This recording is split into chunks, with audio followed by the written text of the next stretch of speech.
But even before that, the network liked the show enough, people at the network liked the show enough to keep it on the air even though it was not doing well in the ratings. MASH wasn't just a hit TV show, it was a cultural milestone, blending comedy and heartbreak in a way television had never seen before. But as the seasons went on, fans noticed something strange. Some of the show's most beloved actors suddenly left. For years, the real reasons were kept quiet. Now, the truth is finally coming out about why these stars walked away from MASH, and the answers may surprise you. MASH.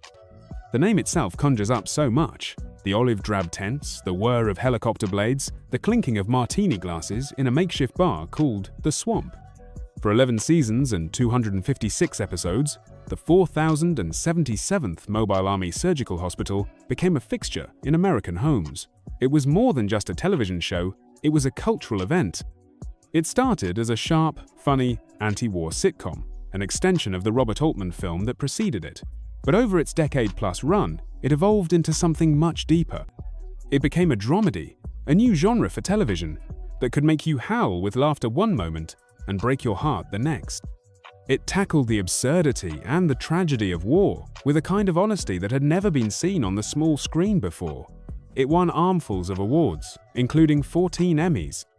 Its finale remains the most watched scripted television episode in American history, a record that, in today's fractured media landscape, will likely never be broken. It was, by any and every measure, a phenomenon. The cast became superstars, their faces as familiar as family members. Alan Alda as the brilliant, wisecracking, deeply compassionate Captain Hawkeye Pierce. Loretta Swit as the formidable yet vulnerable Major Margaret Hot Lips Houlihan.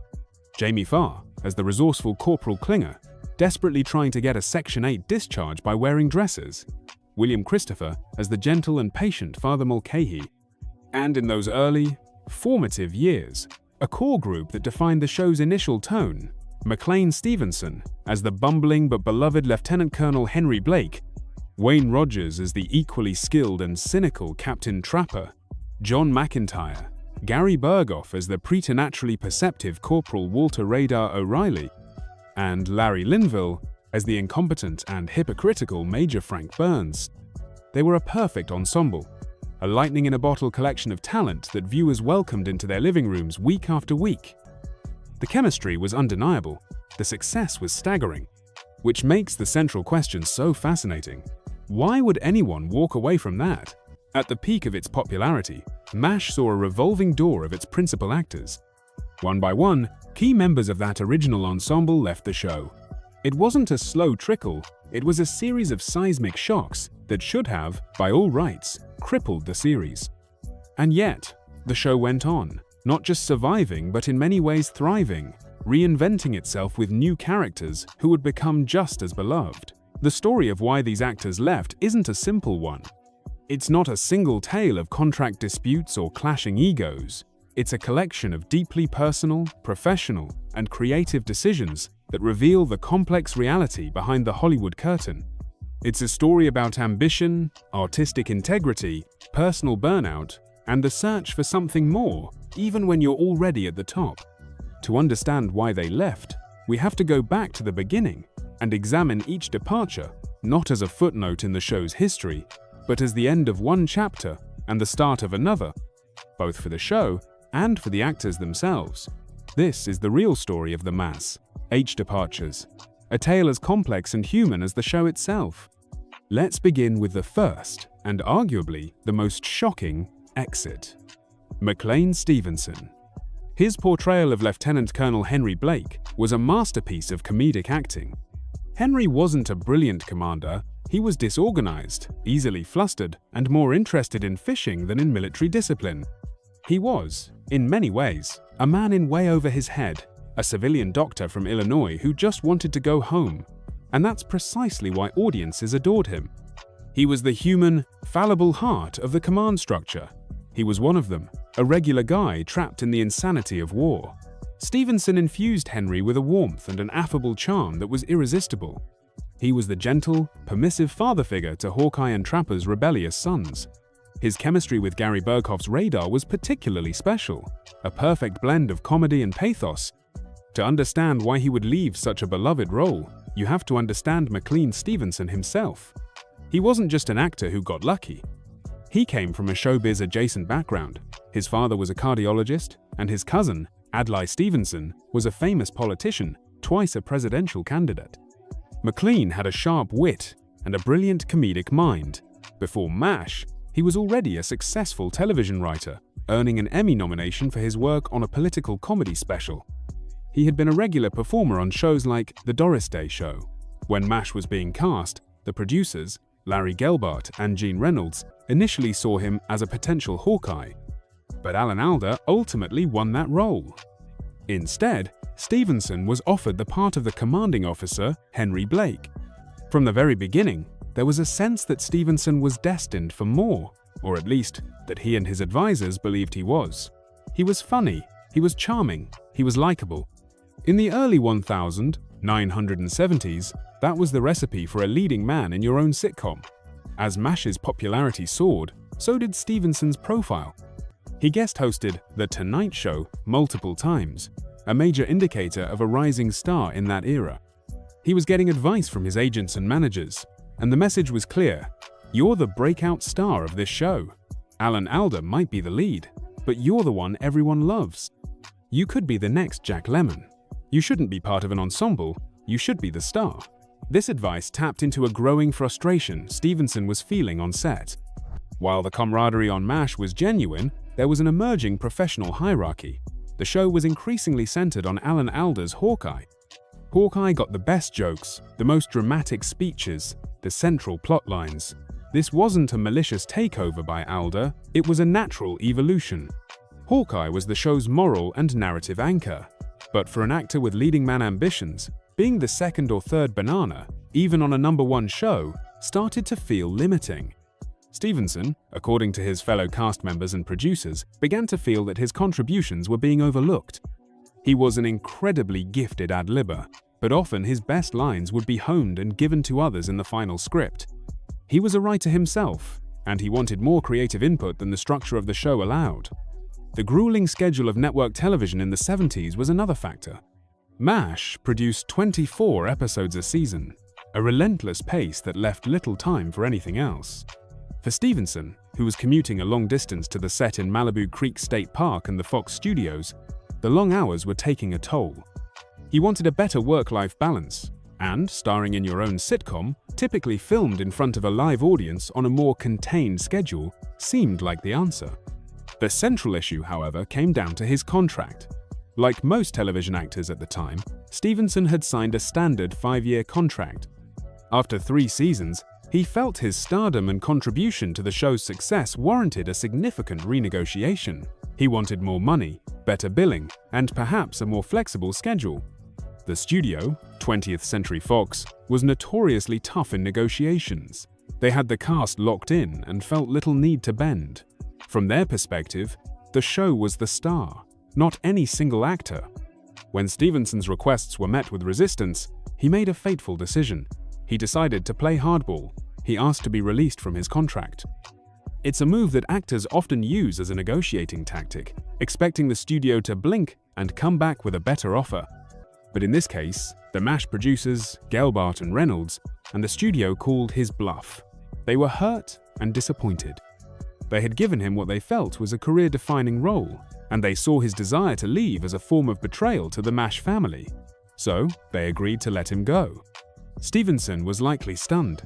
He had gotten what he asked for, but it probably wasn't what he truly wanted. He had a lucrative deal waiting for him at NBC, a multi-year contract that promised him his own show and a series of specials. On paper, it was a massive step up. He was leaving the ensemble to become a leading man, but he was also leaving the creative brilliance and security of the most acclaimed show on television. Once the decision was made, the producers were faced with a new problem: how to write Henry Blake out of the show. They could have simply had him finish his tour of duty and go home, which is what the character always wanted. That would have been the easy, expected route. But Larry Gelbart had a different, more radical idea. He felt that a simple, happy farewell would be a betrayal of the show's central theme. MASH was, at its core, about the waste and tragedy of war. People didn't always get to go home safely. Gelbart proposed that after being honorably discharged and flying away from the 4077th, Henry Blake's plane would be shot down over the Sea of Japan. There would be no survivors. Gene Reynolds was initially horrified by the idea. It was a sitcom. You couldn't just kill off a beloved main character. The network would never allow it. The audience would be devastated. But the more they discussed it, the more they realized it was the only ending that was true to the spirit of MASH. It was a statement. It was a way of reminding the audience, who had grown to love these characters like family, that the stakes in war are real.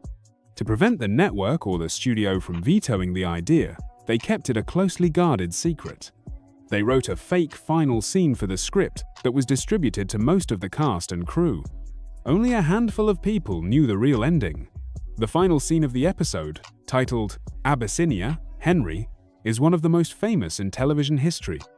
The cast is assembled in the operating room. They believe they have just finished filming the last scene of the season. Radar walks in, looking shaken. He interrupts the post-op chatter. Gary Burghoff was given the real page of dialogue just moments before filming. The director, Larry Gelbart, told him to read it once, and then they would shoot it. The reactions you see from the other actors are raw and genuine. They are hearing the news for the first time, just as the audience would. Radar, holding a telex, his voice cracking, announces, "Lieutenant Colonel Henry Blake's plane was shot down over the Sea of Japan. It spun in. There were no survivors." The set fell silent. The shock and sadness on the actors' faces were real. The camera lingers on each of them, capturing their stunned disbelief, before slowly zooming in on a surgical tray. It was a devastating, brilliant, and courageous piece of television. The public reaction was overwhelming. The network was flooded with thousands of letters of protest. Viewers felt betrayed and heartbroken. They couldn't believe their favorite show would do something so cruel. But in time, the decision was recognized for what it was, a pivotal moment that elevated MASH from a great sitcom to a landmark piece of television drama. For McLean Stevenson, however, the aftermath was brutal.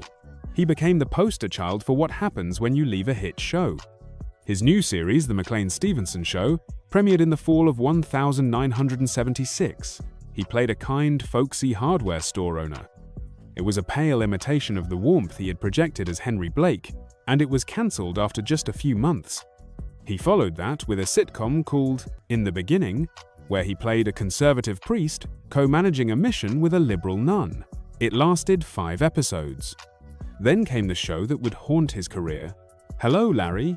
It became a running joke for Johnny Carson and a synonym for a television flop. The premise itself wasn't terrible, but the execution was lacking, and it was burdened by its spin-off connection to the hit show Different Strokes. Despite a decent lead-in, it failed to find an audience and was cancelled after 2 seasons. Over the years, Stevenson guest-starred on shows like The Love Boat and Fantasy Island, and starred in another short-lived sitcom, Condo, but he never again captured the magic or the acclaim he had on MASH. In interviews later in his life, he expressed a mixture of pride in his work as Henry Blake and a deep regret for his decision to leave. He admitted he had listened to bad advice and underestimated the unique chemistry that made MASH so special. He had gambled on his own stardom and lost, not realizing that his greatest strength was as part of that brilliant ensemble. The tragic irony is that his character's death cemented Henry Blake as a television legend, while the actor who played him spent the rest of his career trying and failing to escape his shadow. His story is a cautionary tale about the unpredictable nature of fame and the difference between being a star and being in the right role. At the exact same time McLean Stevenson was making his exit, another key member of the original cast also decided to walk away. Wayne Rogers, who played Captain Trapper, John McIntyre. On the surface, their departures seemed like a coordinated blow to the series. But the reasons behind Rogers' decision were quite different, rooted less in a desire for solo stardom and more in creative frustration and a shrewd understanding of contract law. Wayne Rogers was not your typical Hollywood actor. He was a Princeton graduate with a degree in history. Before fully committing to acting, he had worked in banking. He was sharp, intellectual, and had a keen business mind that would serve him well throughout his life. When he was cast as Trapper John, he saw it as a co-leading role. In the original movie, the parts of Hawkeye and Trapper, played by Donald Sutherland and Elliot Gould, were of equal weight. The early seasons of the TV show reflected this. Trapper was Hawkeye's partner in crime, his equal in the operating room and in the swamp. The two were an inseparable duo, the show's comedic engine. Rogers and Alan Alda developed a fantastic chemistry, their real-life friendship translating into an easy, believable camaraderie on screen. Rogers' Trapper was the more grounded of the two. He was just as much of a prankster and a womanizer, but he had a slightly more cynical, world-weary edge. He was the sturdy anchor to Hawkeye's more flamboyant rebellion. However, just as McLean Stevenson had felt, Rogers began to notice a gradual shift in the show's focus. As Alan Alda became more involved in the writing and creative direction of the series, the character of Hawkeye grew in prominence and complexity. The show's narrative voice became Hawkeye's voice. He was given the powerful anti-war speeches, the emotionally wrenching patient storylines, and the most screen time. Trapper, in contrast, felt increasingly like a sidekick. His role was often reduced to standing next to Hawkeye, holding a clamp, and delivering a witty one-liner. The character wasn't developing. While Hawkeye was evolving, Trapper remained static. For a serious actor like Rogers, this was deeply unsatisfying. He had signed on to be a co-lead, to explore the psyche of a surgeon pushed to his limits by war. Instead, he felt he was becoming Hawkeye's straight man. In an interview years later, he explained his frustration simply, "I was a foil, a straight man for Alan. He was the star." This creative dissatisfaction was the primary driver of his decision to leave. Unlike Stevenson, who was chasing a bigger spotlight, Rogers simply wanted a better part. He wanted the kind of dramatic material that Alda was getting. He wanted his character to have depth and an arc of his own. When it became clear that this was not going to happen, he started looking for the exit. And this is where Wayne Rogers' business acumen came into play. His departure is a masterclass in understanding the fine print. When the cast was originally signed, they were given a letter of intent, or a short-form agreement to secure their services quickly. The full, detailed contract was to follow. Rogers signed the initial letter, but for one reason or another, the final contract from 20th Century Fox didn't arrive for a long time. When it finally did, Rogers read it carefully. He discovered a clause that he found completely unacceptable, a standardized morals clause. This was a common feature in studio contracts of the era.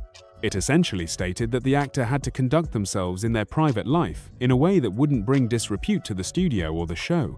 It was vague, puritanical, and gave the studio immense power over the actors' personal lives. Rogers, a Princeton-educated man with a strong belief in individual liberty, refused to sign it. He felt it was an outrageous and anachronistic infringement on his rights as a private citizen, so he just didn't sign it. He continued to work week after week, season after season, cashing his paychecks, but he never put his signature on that final, binding contract. The studio's legal department, in a stunning oversight, never followed up. They assumed he was locked in like everyone else. At the end of the third season, when his creative frustrations reached their peak, Rogers realized he had a unique escape hatch. While McLean Stevenson was contractually bound and had to ask to be released, Rogers was, technically, a free agent. He had fulfilled the spirit of his agreement for 3 years, but he had no legal obligation to stay for a 4th or 5th season. When he informed the producers he would not be returning, they were completely blindsided. They had just lost Stevenson, and now they were losing the other half of their famous duo. They thought he was bluffing. The studio threatened to sue him for breach of contract. They argued that by showing up for work and accepting payment, he had implicitly agreed to the terms. Rogers, however, held his ground. He hired lawyers who confirmed his position. Without a signed contract, the studio had no legal standing. It was an audacious move that exposed the studio's sloppiness. Faced with a losing legal battle, 20th Century Fox had to back down. Wayne Rogers was free to go. The show handled his departure very differently from Henry Blake's. There was no on-screen death or emotional farewell. In the opening episode of Season 4, Welcome to Korea, Hawkeye returns from a trip to Tokyo, eagerly anticipating a reunion with his best friend. He walks into the swamp to find it empty. B.J. Honeycutt, his new tent mate, is there instead. Hawkeye asks where Trapper is. The answer is delivered in a cold, bureaucratic fashion by radar. He's gone, set stateside. Trapper had received his discharge while Hawkeye was away. There was no goodbye, no final prank, no last martini, just an empty bunk and a sense of profound loss for Hawkeye, which mirrored the loss the audience felt. This abrupt, off-screen exit reflected the suddenness of his departure from the producer's perspective. Unlike Stevenson, Wayne Rogers' post-MASH career was a picture of success and savvy decision-making. He didn't chase a sitcom with his name in the title. Instead, he took on diverse acting roles that interested him. Most notably, he starred in the popular sitcom House Calls alongside Lynn Redgrave, playing a doctor once again, but this time he was the clear lead. The show was a top 20 hit and ran for 3 seasons, earning him a Golden Globe nomination. He also starred in the short-lived but critically respected political drama Chief of Staff. But his biggest successes came outside of acting.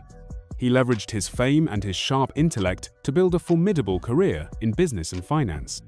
He founded his own investment management firm, became a successful real estate developer, and was the chairman of a publicly traded technology company.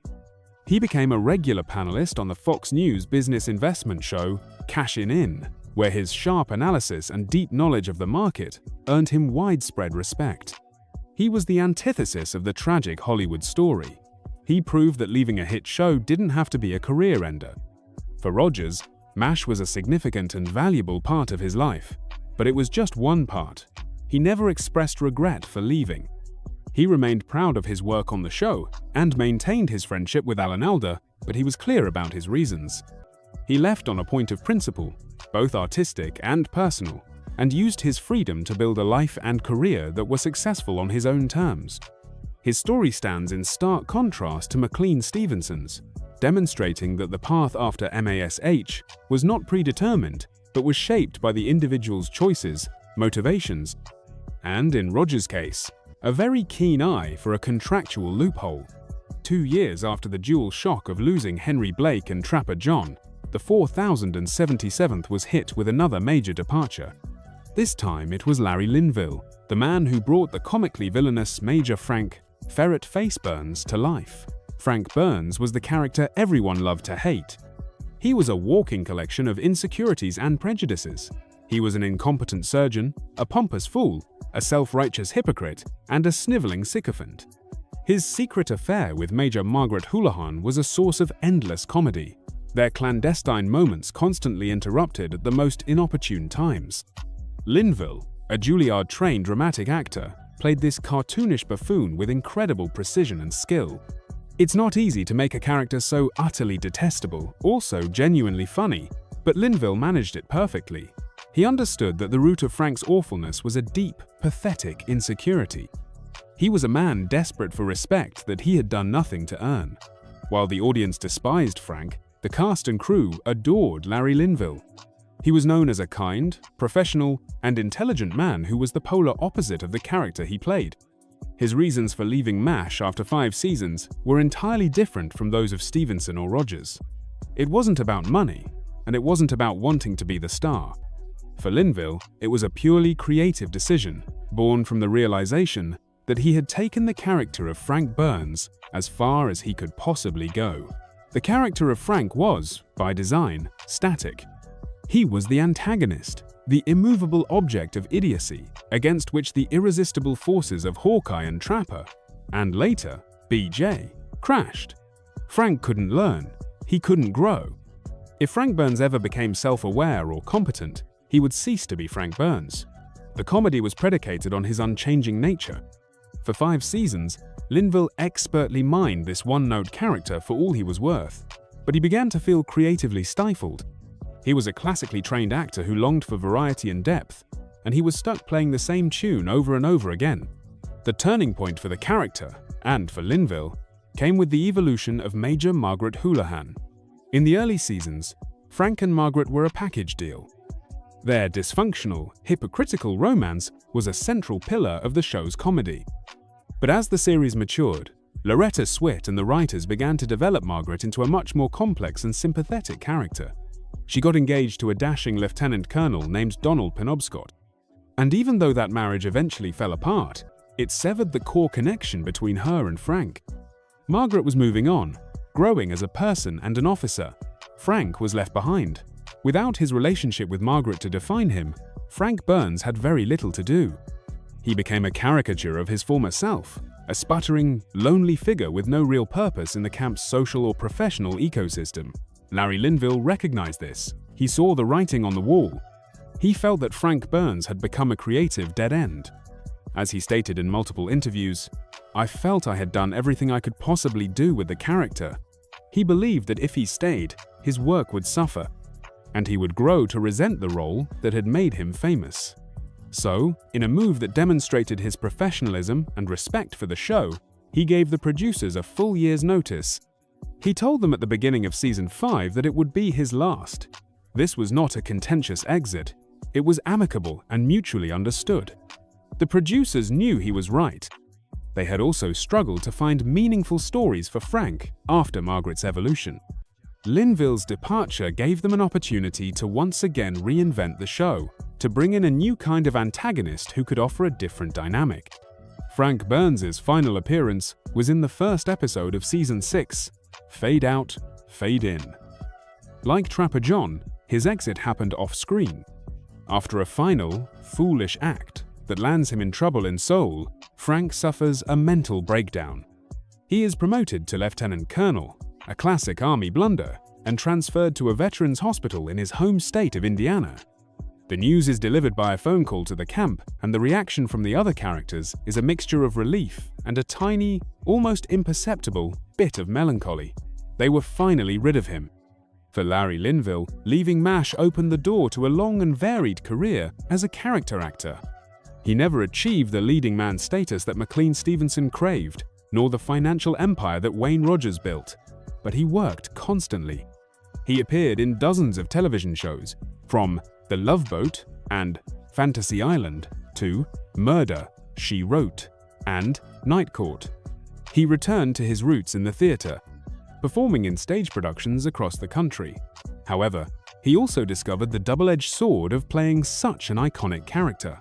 He was forever typecast as Frank Burns. Casting directors had a hard time seeing him as anything other than a bumbling fool or a weak-willed antagonist. He once lamented that while he was grateful for MAS, H, the role of Frank, had, in some ways, kept him from getting a lot of parts. It was a classic actor's dilemma. The role that makes you a household name can also become a creative prison. Despite this, Linville always spoke with immense pride about his work on the show and his affection for his castmates, particularly Loretta Swit, with whom he shared a deep professional respect. He understood that he had been part of something special. His decision to leave was an act of artistic self-preservation. He chose to walk away while he was still proud of his work, rather than stay and watch the character and his performance wither on the vine. It was a dignified exit from a man who, unlike the character he so memorably portrayed, possessed a great deal of intelligence and integrity. The final major departure from the original MASH ensemble was perhaps the most poignant and emotionally resonant: Gary Burghoff's exit as Corporal Walter Radar O'Reilly. Burghoff occupied a unique space in the MASH universe. He was the only principal actor from the Robert Altman film to reprise his role for the television series. From the very beginning, he was Radar. He had originated the character's signature look, the glasses, the hat, the teddy bear, and his uncanny ability to anticipate Colonel Blake's every thought. For nearly a decade, through the film and 8 seasons of the show, Burghoff was the innocent heart of the 4077th. Radar was the audience's stand-in. He was the small-town Iowa farm boy surrounded by college-educated doctors and hardened army nurses. He was the symbol of the innocence that war destroys. His job, as company clerk, was to process the paperwork of war, incoming wounded, the outgoing dead. He saw everything, and through his eyes, we saw the human cost of the conflict. His relationships with Henry Blake and then Colonel Potter were central to the show's emotional core. With Henry, he was the hyper-competent son managing his scatterbrained father. With Colonel Potter, he was the surrogate son learning from a wiser, steadier father figure. His departure, when it came, felt like the end of an era. The reasons behind Burghoff's decision to leave were deeply personal and multifaceted.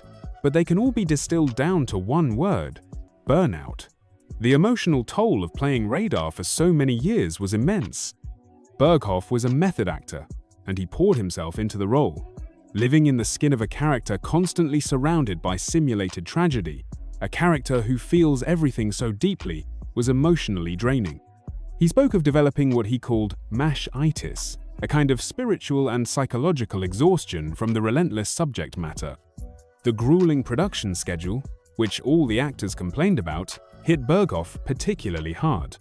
He was a dedicated family man, and the long hours and commute kept him away from his wife and young daughter. As his marriage began to face difficulties, culminating in a divorce, his desire to step away from the Hollywood grind and focus on his family intensified. He wanted to be a present father, something the demands of a hit television show made nearly impossible. There was also a sense that, like Linville, he felt the character's journey was nearing its natural conclusion. Over 7 seasons, Radar had grown up. He was no longer the naive boy who arrived in Korea. He had experienced loss, love, and the horrors of war. He had taken on more responsibility and had become a more confident and capable man. The natural next step for Radar was to go home. Burghoff felt it was time for both himself and the character to move on. His departure was not abrupt. He initially left at the end of Season 7, but was persuaded to return for the beginning of Season 8 to give Radar a proper send-off. The producers knew how important the character was to the audience and wanted to give him a fitting farewell. That farewell came in a special 2-part episode titled simply Goodbye, Radar. The story revolves around Radar getting a hardship discharge after his uncle, who was running the family farm, passes away. The episode is a beautiful and heartbreaking exploration of what it means to leave. Radar struggles with the decision. He feels a deep sense of loyalty to Colonel Potter and the 4077th. He worries about who will take care of them, who will anticipate the Colonel's needs, who will know when the helicopters are coming before anyone hears them. In one of the most touching scenes in the series, Radar tries to teach his replacement, the new company clerk, Klinger, the myriad of little things he does to keep the camp running. But he realizes that he can't pass on his intuition, his empathy, his heart. The final scenes are a masterwork of television pathos. Radar, dressed in his civilian clothes, looking small and vulnerable without his uniform, says his goodbyes. His farewell to Colonel Potter is particularly moving. A quiet, tearful salute between two men who had come to love each other like father and son. And in a final symbolic gesture, as he prepares to leave, Radar leaves his teddy bear on his bunk for Hawkeye to find a sign that he is leaving his childhood behind. Filming the episode was incredibly difficult for the entire cast, especially for Burghoff. The tears on screen were real. He was saying goodbye not just to a character, but to a family he had been a part of for the better part of a decade. The burnout he had been feeling manifested in some on-set friction during his final season. There were reports that he was difficult to work with, sometimes walking off set. These were not the actions of a diva, but of a man at the end of his emotional rope, desperate to close a chapter of his life that had become overwhelming. After leaving MASH, Gary Burghoff largely stepped away from the spotlight. He did attempt to reprise the character that made him famous in a spin-off pilot called Walter. The show would have followed Radar's post-war life as a rookie police officer in St. Louis. The pilot aired as a CBS special presentation, but wasn't picked up for a series. The magic of Radar, it seemed, was tied to the specific alchemy of the 4077th. For the most part, Burghoff chose a quieter life. He moved away from Hollywood, devoted himself to raising his daughter, and pursued his other passions. He is a talented painter, specializing in wildlife art. He's also an inventor, holding several patents for things like a unique type of fishing lure and a specialized toilet seat lifting handle. He occasionally returned to acting in regional theater and made appearances at MASH conventions, but he never chased the Hollywood dragon again. His story is one of a man who achieved incredible fame in a beloved role, but recognized the personal cost it was exacting. He made the difficult choice to prioritize his well-being and his family over his career. Gary Burghoff's departure marked the end of the MAS, H's original incarnation. He was the last of the core group from the first season, besides Alda and Swit, to leave. His exit signified that the show was entering its final phase, a more somber and reflective period that would culminate in its historic finale. No story about the departures from MASH would be complete without telling the story of the star who almost left, Loretta Swit. Her journey as Major Margaret Hot Lips Houlihan is one of the most remarkable character evolutions in television history. She began as a one-dimensional caricature. She was the stern, by-the-book head nurse, a military zealot whose authority was constantly undermined by her hypocritical affair with the married Frank Burns. The nickname Hot Lips, which came from the movie, was a constant source of humiliation, reducing her to a sexual object. But Loretta Swit, a gifted and intelligent actress, was never satisfied with that. She, along with the writers, fought to peel back the layers of Margaret's character. Over 11 seasons, they transformed her from a villain into a hero. We saw her incredible competence as a nurse, her fierce dedication to her patients, and her deep vulnerability. She divorced Frank Burns emotionally long before she divorced her eventual husband, Donald Penobscot. She demanded respect and earned it, eventually commanding the other characters to stop calling her Hot Lips. She became a fully realized, three-dimensional woman, a feminist icon on 1970s and 80s television. Swit's incredible work was recognized with 2 Emmy Awards for Best Supporting Actress in a Comedy Series. She was a pillar of the show, one of the essential constants alongside Alan Alda, who stayed from the pilot to the finale. But behind the scenes, there was a time when she desperately wanted out. The reason was the same one that plagued so many TV actors of that era: the golden handcuffs of a long-term contract. While she loved her work on MASH, the demanding schedule left no room for other creative pursuits. Swit had a great passion for the stage and longed to work on Broadway, but her MASH contract made any long-term commitment to a play impossible. The most significant moment of frustration came in the late 1970s. Producer Barney Rosenzweig was developing a TV movie called Cagney, Lacey, about 2 female police detectives. He offered the role of the tough, streetwise Christine Cagney to Loretta Swit. It was a fantastic part, a lead role in what had the potential to be a groundbreaking project. Swit was thrilled and eager to do it. However, 20th Century Fox, the studio behind MASH, flatly refused to release her from her contract to film the movie. They would not allow their star to appear on another network in a competing project. Swit and her team fought hard, but the studio wouldn't budge. The role of Cagney in the TV movie eventually went to actress Meg Foster. The movie was a success and was picked up as a series. By a strange twist of fate, Meg Foster was later replaced in the series role, and it was offered to Loretta Swit a second time, but she was still locked into her MASH contract and had to turn it down again. The part of Christine Cagney ultimately went to Sharon Gless, who, alongside Tyne Daly, would turn Cagney Lacey into a massive, Emmy-winning hit. For Loretta Swit, it was a huge missed opportunity, a chance to create another iconic female character. It highlighted the immense frustration of being tied to a successful show. You were one of the most famous actors in the country, but you had less freedom than a struggling actor working day jobs. Despite this deep disappointment, Swit honored her contract. She remained with MASH until the very end, continuing to deepen her portrayal of Margaret Houlihan. Her dedication paid off, as her character's arc became one of the most celebrated and satisfying parts of the show's legacy. Her story provides crucial context for why the others left. For Stevenson, Rogers, Linville, and Burghoff, leaving wasn't just about what they were running toward, it was about what they were running from. They were escaping the creative and personal limitations of a system that demanded their total commitment. Loretta Swit chose to stay, and in doing so, created one of television's greatest characters. But her struggle illustrates that the decision to leave or stay was never simple, and both paths came with their own sacrifices and rewards. In the end, the departures from MASH tell a story that is as compelling as the show itself. It's a narrative about the human element behind a television phenomenon. McLean Stevenson left in pursuit of greater fame, a gamble that tragically backfired, teaching a harsh lesson about the value of a perfect ensemble.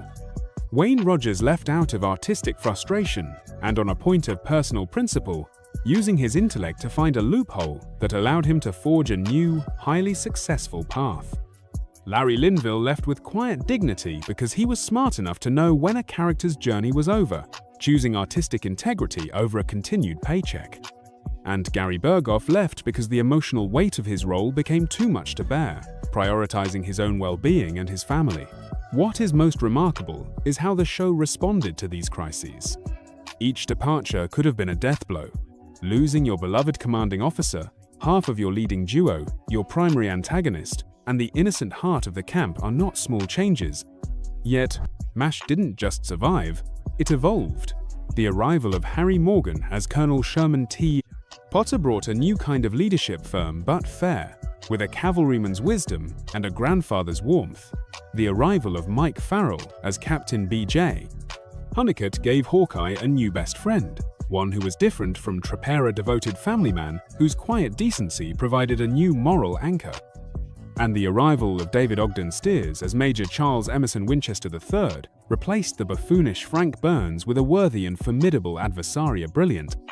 Aristocratic Boston surgeon, who was Hawkeye's equal in the operating room, and his intellectual superior outside of it. These changes pushed the show into new territory. They allowed MASH to mature, to lean more heavily into its dramatic elements, and to explore the effects of the war on a new set of personalities. The show's ability to successfully regenerate is a testament to the strength of its core concept and the brilliance of its writing team, led by Alan Alda and executive producer Burt Metcalf in the later years. The real reason the actors left MASH is that there wasn't one single reason, there were many. Each story is unique, a complex tapestry of ambition, art, finance, and personal fulfillment. Their decisions remind us that even within the magic of a show like MASH, the people making it are just that, people with their own hopes, fears, and dreams, navigating the extraordinary pressures of being part of something beloved by millions. Their departures shaped the show, and in turn, the show shaped their lives, creating a legacy that is forever intertwined the stories of those who left, and the legendary show they left behind. The actors' departures from MASH weren't just about career moves, they were about personal values, creative differences, and the emotional toll of telling such a heavy story week after week. Their decisions changed the course of the show, but also gave fans a deeper look at the real people behind the characters. And now, after all these years, we finally know why they left.